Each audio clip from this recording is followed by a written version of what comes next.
I do want to have just a quick chat. You are very Sure. well versed in Brianna's case, of course. And after looking into it last week, I ran into that condition. Did you get to watch the coverage? I know you were talking about checking it out. I don't know if you got a chance to watch it. I had not gotten a chance to watch it yet. Okay, Things just so kind of got away from me I'm sure Yeah, with the yeah, 5K. Oh, yeah. he's putting on a 5K, Christy. Give him a break. Um, Christy's got a bar behind her. Yes. that's her That's home, awesome. Lance. Yeah, she just turns around and grabs a This is bottle. my happy place. That's amazing. Um, all right. So by the end of the video, I had stumbled into information about James and that whole angle that he actually found her car in the middle of the night with the doors open and he turned off the lights and closed it up.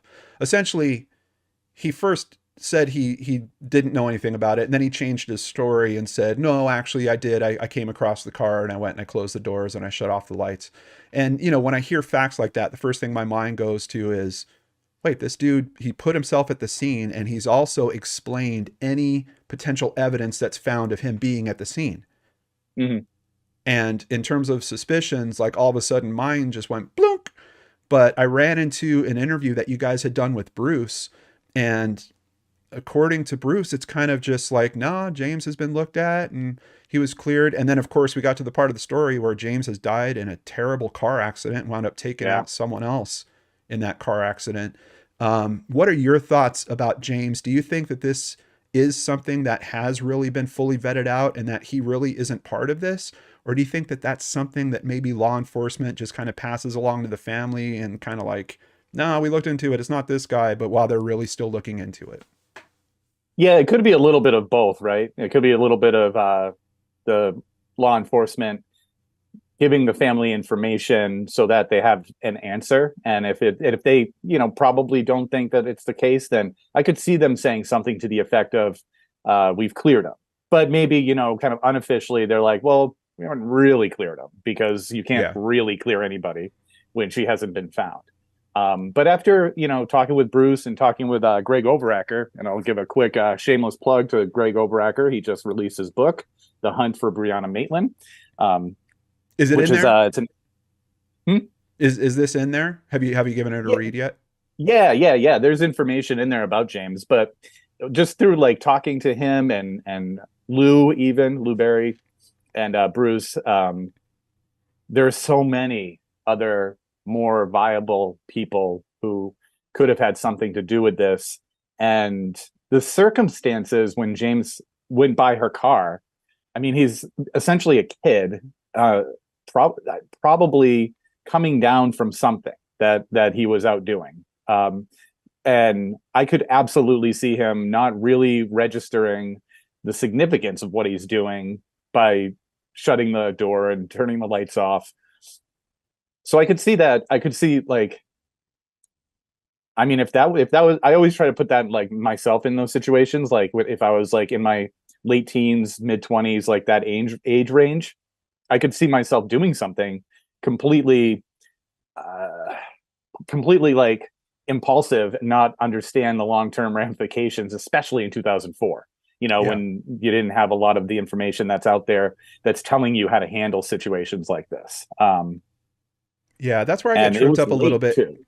Yeah, I get tripped up on that a little bit because I try to do the same thing. I try to put myself in those shoes and say, what would I do? If I came across, and at that point, it sounds like they were kind of on again, off again, on again, off Mm-hmm. again. But if it was anyone that I cared about in that way, and I saw that their vehicle was in a collision with a building and both doors were open and the lights were on, I get that, he's messed up. Like he's worried that he's high or he's on something. He doesn't want to be caught. I still feel like I would try to put something in play to try to get law enforcement there, or, like call one of my friends and say, hey, can you say that you saw this car there? Like just something a bit more helpful than, oh, well, the lights are on. The battery is going to go out if I don't turn the lights off. Like it might actually be more helpful to leave the lights on if you're trying to get law enforcement there, because that car is essentially facing the road. If the lights are on, there's a good chance everyone driving by is seeing it. Yeah. No, I hear you. I think I would have probably done something like gone home, because I don't think I would have had a cell phone at that time, but I Yeah. probably would have gone home and woken up a friend, called a friend, and even if I was nervous, like you said, nervous about getting caught for whatever, and then maybe had that friend make an anonymous phone call or something.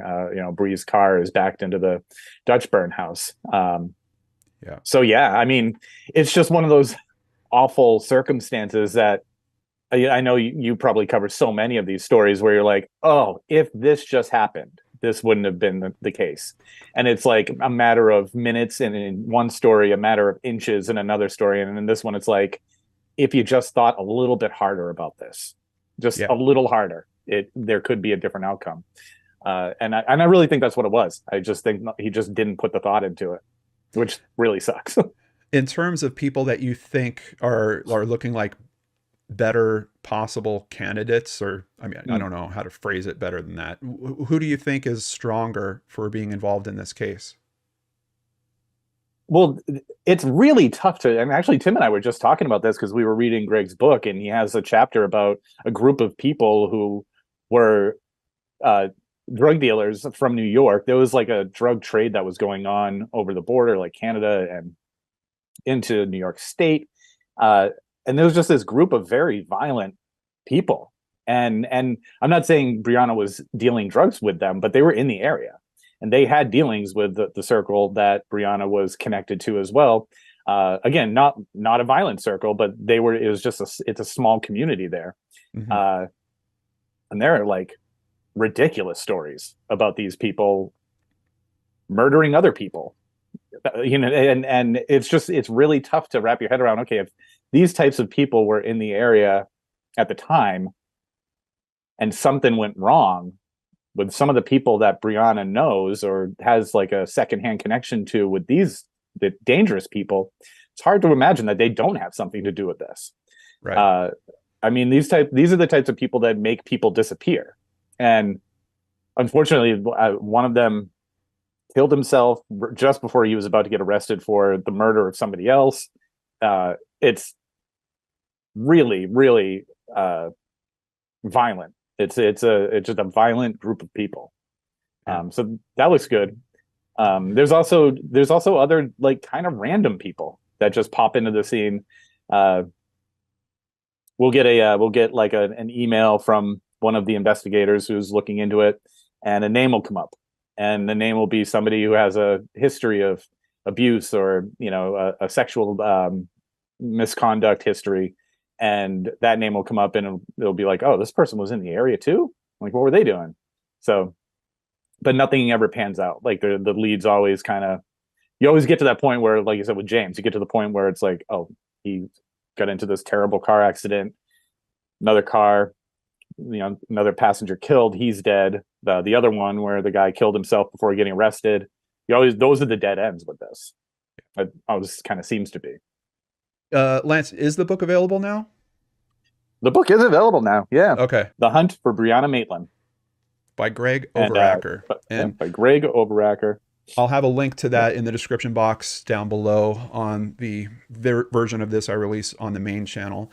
And just to kind of bring you up to speed, Lance. So I've started another campaign on the main channel. I'm trying to raise 500 more bucks for PIFTM. We've come over here to LordanArts Studio 2 to do this little special video segment with you, but everything that's being donated today is going to go into the donation pile that I've got going over there, and it's going to be doubled by myself. So we've had a lot of people making big donations here today. We've had people making all kinds of donations, and we appreciate every single one.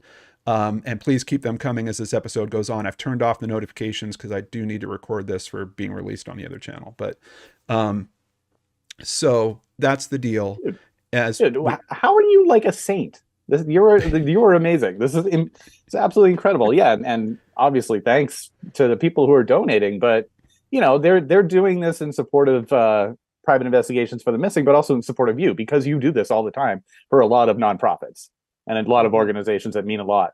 And I think that's so important to have someone like your organization supporting like nonstop many organizations, and you've just like, I don't know, brought together a community of people who just love to give because you said, hey, I support these folks. That's cool. It's awesome. And yeah, it's almost, I feel like it's a responsibility in some way that when you are able to do things like that, you should really take advantage of them while you can. Cause you know, there's also a component to this that is showbiz, and these things don't last forever.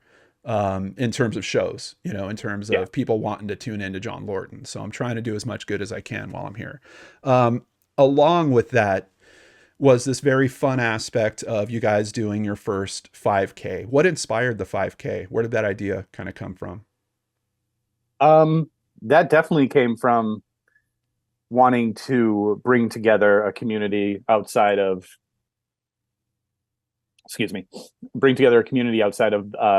the podcast. Podcasting and content creating is a very isolated job, even though we're the three of us are talking right now and we saw each other at CrimeCon and that was awesome. But for the most part, we are doing this either virtually and looking at screens, or you know, just kind of recording on our own sometimes off of a script that we wrote. So it's an isolating occupation and an existence.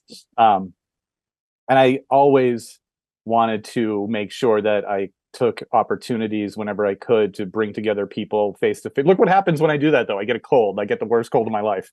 But I always wanted to take opportunities to bring together people in your community. Like, we all live in a community, and it feels really good when you're surrounded by people that are supporting a cause that is worthwhile, and doing something that is like the opposite of sitting in your chair and recording. So the 5Ks are like important because I like you run as well. When you run, you start to develop like the running community. You start to identify with people in that community. If you start to do 5Ks, then you just get into like that whole, I don't know, wave of momentum. And you see like how much momentum can happen. And when we ran our first 5K a little while ago, we've done a number of them since, but you probably experienced this too. When you ran your first race, your first competitive race, once that sound happens and you start going, you're just in the wave of people. Yeah. And it's not like competitive. Like once you realize like I'm running my own race, and then you get into your thoughts and you can, you know, look at somebody else and how they're like what their stride is, even though you're not talking to them, like you're still like, oh, I get what they're, maybe I'll, you know, and like you maybe adjust yourself a little bit. And ultimately it's a bunch of people coming together, and it's a really good opportunity to work hard, cross the finish line, look at your time. And then on the other side of it, we had a lot of local community businesses, independently run shops, like sandwich shops, massage parlors, tattoo parlors. Like Aaron's tattoo artist donated a $200 gift card. We had a great sandwich shop here in town called Fat Larry's. They donated like 80 little sandwiches. I saw a picture of the table. Yeah. It was amazing. And I had reached out and asked if they would be interested, and I was trying to go out of my way, and I was like, I'll pick them up on Saturday because I know you're closed on Sunday. Put them in the fridge. She was like, absolutely not. I'm making them fresh on Sunday. Like, wow. You're not picking them up on Saturday. They're not going to be good by Sunday. And I was like, that's okay. Awesome. And she was great. They know what they're doing at Fat Larry's. Yeah, they definitely know what they're great sandwiches at Fat Larry's, as you can imagine. But yeah, so the 5K was important because it gets people out. You have a t-shirt now that's advertising your nonprofit that people loved. Like, people love getting the t-shirt. They, you know, it's one of those things you throw it on and it goes out. And how many times you stand in line at the supermarket and you're like, this, you know, this has got like a ton of like content creators on it that are trying to help, you know, do something good. And what a good group to be a part of too. I see Without Warnings back there. Of course, Crawlspace is back there. Yeah, it's a bunch of good folks in this space that are part of that. Yeah. And that was the other thing. Like, I don't know. Like, I think you get it. Like, I think you understand it. Like, when you're reaching out to your peers too, and you're saying we're doing this, and then you get to put your peers on the back of the shirt, and it's because of that. Yeah. And I don't know, like I don't think I've ever seen a 5K supporting a nonprofit that was that happened because of true crime content creators. I know. Well, we're super cool. we're going to stitch that story together here a little bit. And I love that you focused so much on the competitive nature, because when I made the initial donation to support the function, I put a little message in there, and that kind of started a bit of a competition. Of course, we got to have some fun while we're doing this hard work as well. So let's check out the first, a video that was recorded at CrimeCon.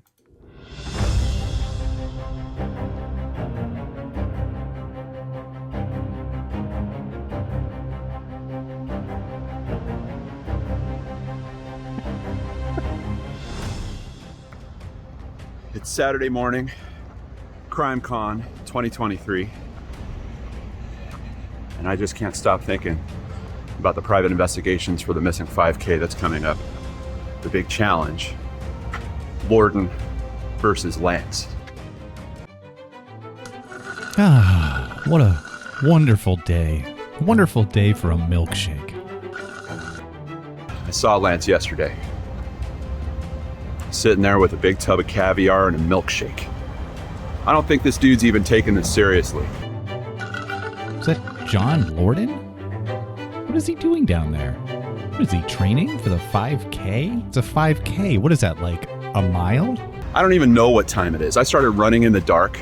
How many miles did I do? 7, 10? I don't know. I keep going until the vision starts to close in. Blackness starts forming around my vision. All right, I mean, if he wants to do it. It's kind of silly, though. Well, should probably get out of these pajamas. And while someone is sitting up in his ivory tower, snoozing, John Lordan's out here working, because I'm going to get it done. Maybe I'll have a little caviar first. That goes really well with my milkshake. Do I get to stay in the ivory tower? No. I'm sleeping in a tent back behind those bushes over there. It's all I need. I told Tim to get me caviar, not roe. The rougher it is, the tougher it is. That's what I say. Lance, you got to get to work, buddy. It's going to be here before you know it. You're going to have some real trouble when I post those numbers. I hope you are supporting the winner. Not bad.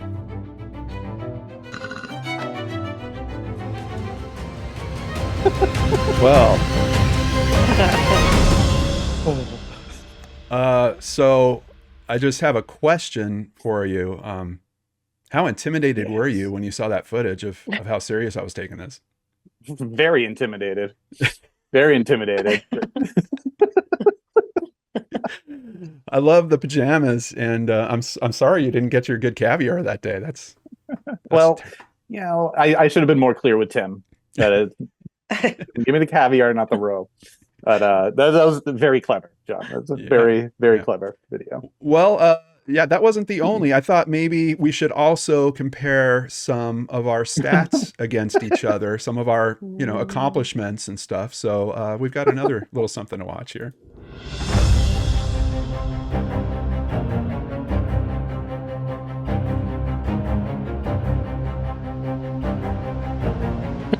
I love showing this picture, apparently.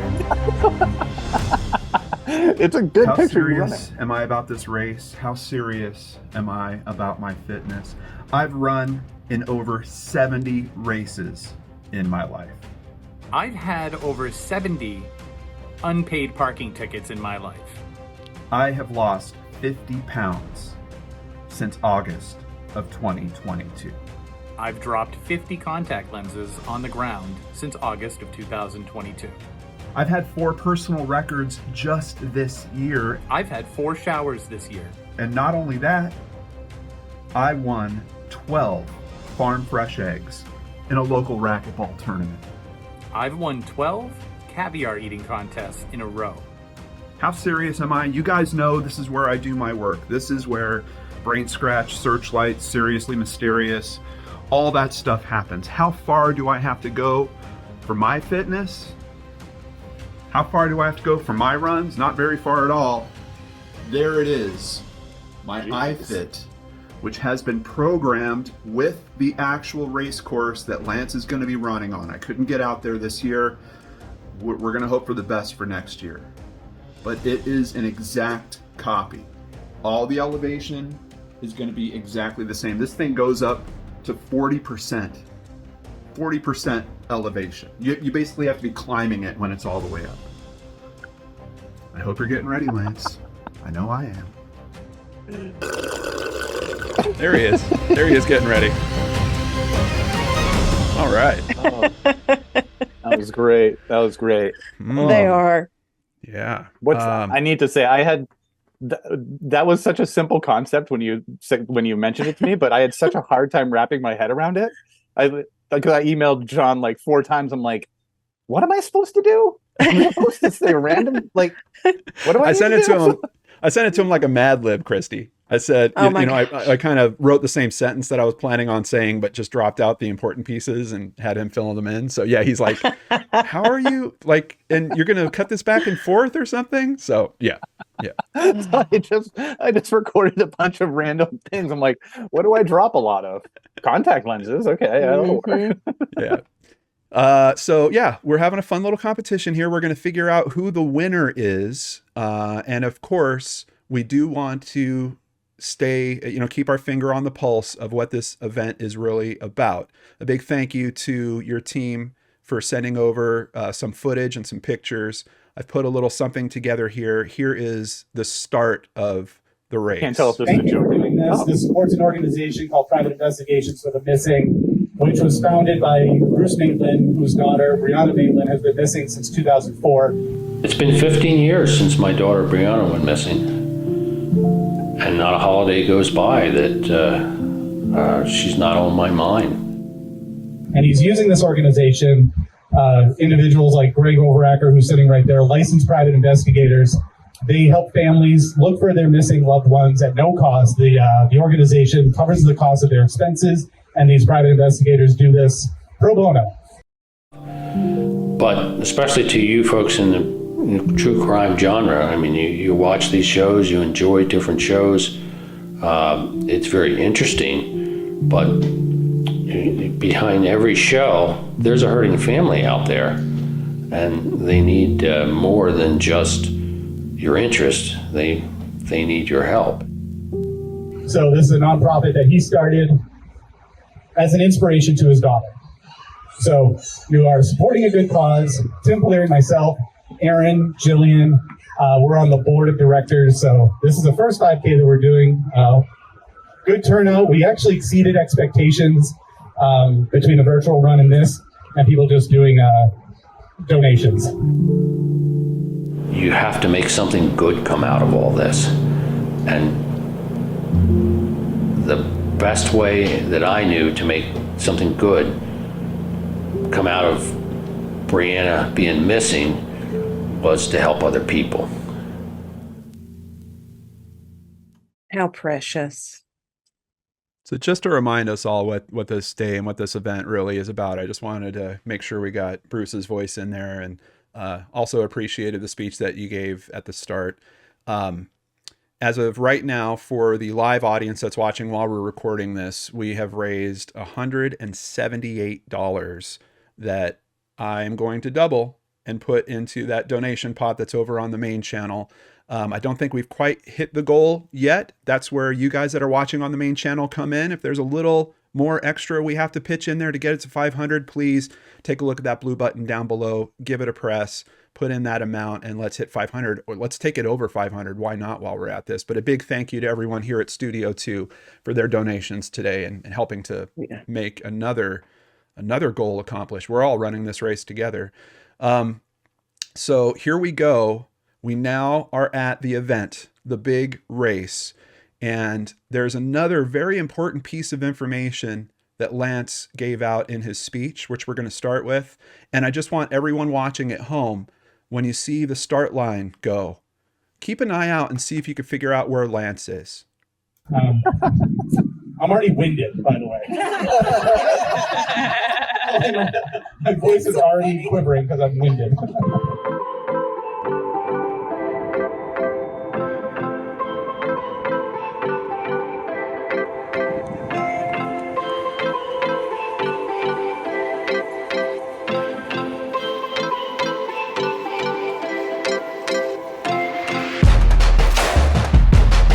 You're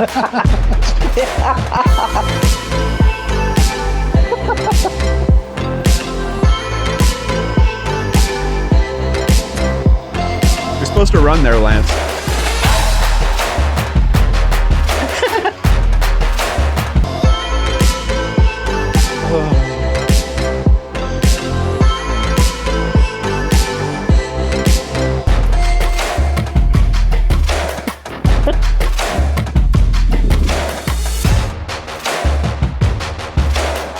Wow. All right. Wow. Oh my gosh. The time has come. What is your result, Lance? What is your time? Okay. I just need to explain first that I had to hold back because I announced the starting sound and everybody left, and then I had to go over and give the mic back to our guy who was running the PA. Lance, I cut out the footage of you grabbing the milkshake before you hit the chorus. Okay. Taking You had to go back to the table. Yeah, a little caviar. Yeah. A little slug of milkshake. Okay. Yeah. No, I gotcha. So my time, I already know you beat my time because you have these long gazelle-like legs. Never had them described as being gazelle-like before. But, okay. My chip time was 28:33. Ah. Really? Yeah. Well, Lance, I think you look. I'm 28:30. Gosh. If I just left earlier. Oh. Lance, you did it. Congratulations. No, you did it, right? 28:23? 28:33. Oh, 30. I win by 3 seconds. Gosh. You win by 3 seconds, and the irony is that if I didn't stop at the beginning and turn around to make sure that something was back in its place, we probably would have tied. My goodness. I delayed 3 seconds after crossing the line. Do you want me to send you a screenshot of it? No, I believe it. This is unbelievable, though. Wow. This just goes to we need to do this in person. We need to do it head to head next year. I can't even believe we basically tied. I know, that's unbelievable, especially with the footage and the pictures they sent. I'm like, oh, he's fun running it. He's not even really out there. Like, he's talking to people. Wow. Wow. That's amazing. What was it like doing the treadmill one with the It's great. elevations? The elevation stuff, I noticed that there was a little hill, like somewhere kind of close to the end of the first mile, where it just kind of turned into a neighborhood, and all of a sudden it popped up to like a 5%. We don't have mountains where I live, but we have a lot of hills. So I do quite a bit of hill work, just kind of general hill work in that range. So it was good. I loved the run, and it was scenic. I love those old neighborhoods. A lot of the races I do out here kind of run through neighborhoods like that. No. So you could see it like as if you're on like Google Earth or something? Yeah. Oh my God, that's so. Yeah, it was basically like, it was Google Maps. So it wasn't moving like video, but it would, like, if you were clicking on Google Maps and going to the next spot on the street, like that's what it was doing as I was running it. But yeah. Wow. Yeah. That's impressive. Okay, yeah. So we got to do this in person. This has to be an in-person thing now, because I'm not even happy. We with essentially that. tied. Yeah, we basically tied. That wasn't a victory for either. I mean, it was a victory for PIFTM. I'll say that. We raised money for PIFTM, but oh my gosh, the amount of trash that's going to be thrown in the next year will be ridiculous. It's on. This is just the start. Oh man. All right. I've had so many ideas about the next one, so I can't wait to get together with you. Yeah. Outside of this. Well, and if you're interested now in the Lordan versus Lance rivalry, start saving up and see if you can get out there for the live event. I have a feeling there's a very good chance that we're heading face-to-face in person. Face-to-face challenge next year. I can't have this 3-second win bull. We got to do this right. I can't believe it. Like, unbelievable. Yeah. I looked, because I crossed the line, the start line, and then I looked back because I needed to make sure something was there, like if something was like set up, and it was, and then I turned. That's when I started to run. Oh, and that was like literally 3 seconds. Well, I'll give you the 3 seconds. I'll call it a match. No, I no, mean, I don't want the 3 seconds. I don't no, want I'm giving you the 3 seconds. Don't pity him. Come on. I don't want your pity. No, this is kind of the dream situation because now we get to carry this out for a year. We get to do this again. All right. That's Well, amazing. Yeah. Whew. Well, That's thank you good so stuff. much. Yeah, thank you so thank much you. for including me, and you know, I'm always here to support you guys on that effort. I really appreciate what PIFTM's trying to do. I speak to a lot of these families. I know how often the goal is getting a private investigator and how many of them don't have the means to do that. So I really appreciate your guys' efforts on that, and we're going to keep supporting you as long as we can.